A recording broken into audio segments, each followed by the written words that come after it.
Favourite shopping destination value zone hyper mart ఇప్పుడు మన అమీర్పేట్ లో పిల్లర్ నంబర్ 1081 వద్ద.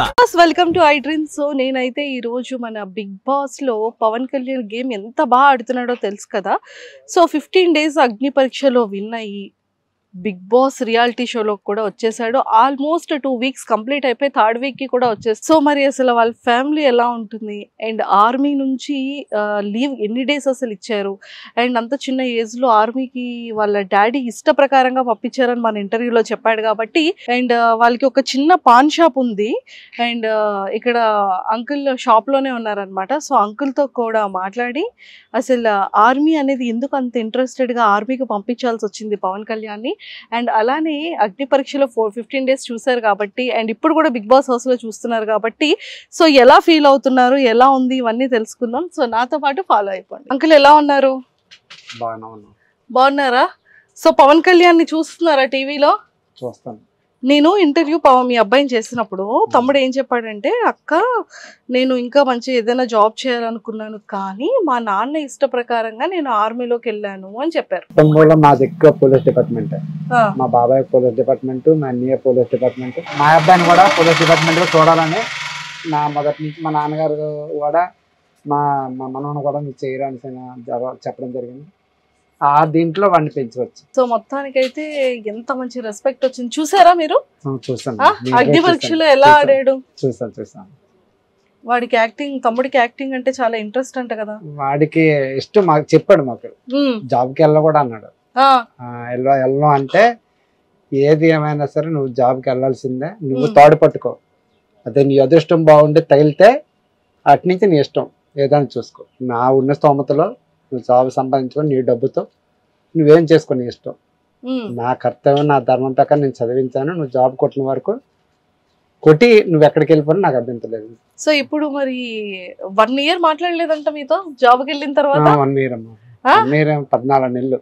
14 నెలలు అంటే సంవత్సరం 2 నెలలు మాట్లాడలేదు. 2 నెలలు మాట్లాడలేదు. మరి ఎప్పుడైనా మరి మీరు ఫోన్ చేయడం ఏమైనా చేసినా కట్ చేసేవాడు, మాట్లాడేవాడు కాదు.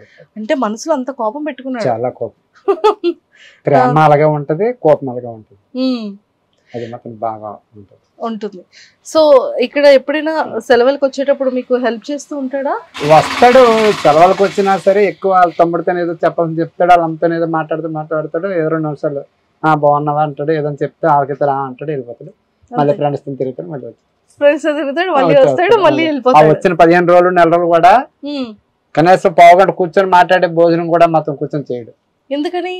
ఆడంటే నేను తిరగడానికి వచ్చాను ఇక్కడికి, మేము కూర్చొని ఊసలాడడానికి వచ్చాను అంటాడా? అంటాడు. ఆడికి తెలియదు, ఇంటి దగ్గర వెళ్ళకుండా వాడు స్నానం చేసేటప్పుడు కూడా బాతులో నీళ్ళు నేనే పెట్టవలసి వచ్చేది. వాడిని అలా పెంచాం. మొత్తం అన్ని మీరే చేస్తారు? అన్ని. వాడు ఫస్ట్ క్లాస్ నుంచి అలా ఫస్ట్ వాళ్ళ అత్త దగ్గర పంపించాం. అక్కడ 4 సంవత్సరాలు 5 సంవత్సరాలు ఉన్నాడు. మాకు హెల్త్ ఇష్యూ వల్ల, మా ఆర్థిక పరిస్థితుల వల్ల మేము ఆల్రెడీ ఇక్కడ ఉండేవాళ్ళం కాదు, బయటలో ఉండేవాళ్ళం. ఏదో వ్యాపారం ఇచ్చి అక్కడికి వెళ్ళిపోయాం. వాడు పుట్టిన తర్వాత నాకు హెల్త్ ఇష్యూ అయిన తర్వాత వీడిని మా మేనత్ కడ పంపించి అక్కడ చూసుకున్న తర్వాత అక్కడి నుంచి మళ్ళీ హాస్టల్ జాయిన్ చేశాం రామచంద్రపురం. 10th వరకు చదివాడు. ఆయన అంతా బయటనే ఉంచాం. 10th నుంచి ఇక్కడ విజయనగరం తీసుకొచ్చి ఎంఎస్ ఫస్ట్ ఇయర్ వరకు ఇక్కడ చేశాడు. ఎంఎస్ ఫస్ట్ ఇయర్ రావగానే జాబ్ వచ్చింది. వెళ్ళా అన్నాడు, వెళ్ళిపో మళ్ళీ వచ్చేస్తున్నాను వెళ్ళిపోయి, నువ్వు వస్తున్నా ఇంటికి రావద్దని చెప్పేసాను. అంత పెద్ద మాట అన్నారా? చెప్పాను రావద్దని. అందుకే బాధపడ్డాడు. చెప్పాడు, వాడి ఇంటికి వెళ్ళి కాల్ ఎట్టుతాను, కాల్ ఇటు ఉంటది, ఎస్ సార్ నువ్వు చెప్పాడు. మరి ఏం చెప్పడానికి లేదు అక్కడ, నువ్వైతే రావద్దు ఇక్కడికి. ఇంకా కానీ తప్పదు, తల్లిదండ్రులు అన్న తర్వాత. కానీ ఈ రోజు ఆ రోజు అలా ఒగ్గిస్తే వచ్చిరా అన్నాను అనుకో, ఆడ పరిస్థితి ఎలా ఉంటుందో తెలియదు. సో అందుకే మంచి పొజిషన్ లో ఉన్నాడు. అందుకే పిల్లలు ఎప్పుడు తల్లిదండ్రుల మాట వినాలి. అలా పెద్దలు ఏంటంటే మేము అనుభవంతో చెప్తాం, వాళ్ళకి ఏంటంటే తల్లిదండ్రులు ఉన్నంత వరకు ఆ బాధ అనేది తెలియదు. నేను అనుభవించాను బాధ. మా అమ్మ నాన్న ఉన్నప్పుడు నేను ఎవరి మాట వినలా, చాలా ఎక్కడెక్కడో తిరిగి వచ్చి లాస్ట్కి వచ్చేసరి మళ్ళీ ఆ సుందరపేట వచ్చి రావాల్సి వచ్చింది. ఇక్కడే బతు తీరు ఏదో గ్రామస్తులు పెద్దల మనుషులు అందరూ అంగీకారంతో ఏదో షాప్ పెట్టుకొని అలా బతు జీవితం. సో ఇప్పుడు బిగ్ బాస్ హౌస్ లో గేమ్ ఆడుతున్నాడు, మీకు ఎలా అనిపించింది? వాడైతే బాగా ఆడు ఎక్కడ మాట్లాడాలో, ఎక్కడ అవసరం అయితేనే మాట్లాడతాడు. వాడికి అవసరం లేని దాంట్లో దూరడు. వాడు మొదటి నుంచి వాడు మాట్లాడాలనుకుంటే అది అక్కడ ఆడి విషయం ఉంటేనే మాట్లాడతాడు, లేకపోతే దూరడు పక్కన ఉంటాడు. వాడు మొదటి నుంచి ఆడి మెంటాలిటీ. ఎవరని ఏమన్నా చెప్పితే ఏ విషయం చెప్పాడు అనుకో ముందు రియాక్షన్ అయిపోతాడు, అంటే ముందు నమ్మేస్తాడు. ఆ నమ్మడమే ఈ రోజు వాడికి ఆ బాధ కలిగింది. నమ్మడమే, ప్రతి వ్యక్తిని నమ్మేస్తాడు, ముందు నమ్మేస్తాడు. నమ్మేసిన తర్వాత వాళ్ళ గురించి తెలుసుకున్నా ఉపయోగం ఉండదు, సై జారిపోతుంది అంతా. ఇప్పుడు కూడా గేమ్ ఆడుతాండే కానీ కాస్త ఎక్కడో నాకు చిన్న భయం వేస్తుంది. వాళ్ళు ఏదో చెప్పేదాన్ని నమ్ముతాండా, లేకపోతే బిగ్ బాస్ ఇచ్చిన టాస్క్ ఆడుతాండా. కొందరు వీడికి కొన్ని ఏదైనా ఆశ చూపెట్టాడు అనుకోండి, వీడు కొద్దిగా పొంగిపోతాడు. వీడికి యాక్టింగ్ అంటే ఇష్టం. 100లో ఏమన్నా ఈయన్ని కొద్దిగా పొంగించి నీకు అది బయటకు వచ్చాక అది ఇస్తాం ఇది ఇస్తామని ఏమన్నా అని ఈడ అన్ని కానీ కూల్ అవుతాండా, లేదా ఏంటి బిగ్ బాస్ ఇచ్చిన యాక్టింగ్ ప్రకారంగా ఆడు చేస్తాండా ఏంటి అర్థం అవ్వలేదు నాకు. అక్కడ కొంత కన్ఫ్యూజ్ ఉంది. లేదు ఇప్పుడు బానే ఆడుతున్నాడు, చక్కగా కనిపిస్తున్నాడు టీవీలో కూడా. మీరు ఆ గంటన్నర ఎపిసోడ్ కాకుండా మళ్ళీ మనకి ఆన్లైన్ లో 24/7 వస్తుంది. వాళ్ళు ఉదయం లేచినప్పటి నుండి పడుకొని మళ్ళీ లేచేంత వరకు కంటిన్యూ వస్తూనే ఉంటది. సో అందులో అయితే మాత్రం అందరికి చక్కగా కనిపిస్తున్నాడు, టెన్షన్ పడాల్సిన పని లేదు. అంత తెలివి తక్కువగా అంత చిన్న పిల్లడిగా ఏం లేడు, మీరు కంగారు పడకండి. అంతే వాళ్ళు పెద్ద సెలబ్రిటీలు, అది మనం ఏదో సాధారణ కుటుంబం నుంచి ఏదో ఒక పల్లెటూరు నుంచి ఏదో మా బతుకు తీరు కోసం మేము ఇదైనా అది ఎందుకు భగవంతుడు ఇచ్చాడు అవకాశాన్ని. వాడికంటే ఫుల్ పిచ్చి యాక్టింగ్ అంటే, చాలా పిచ్చి. హాస్టల్లో ఉన్నప్పుడు కూడా ఎక్కువ ఇంట్రెస్ట్ స్టేజ్ల మీద అక్కడ ప్రోగ్రామ్స్ వేస్తే యాక్టింగ్ వేసాడు.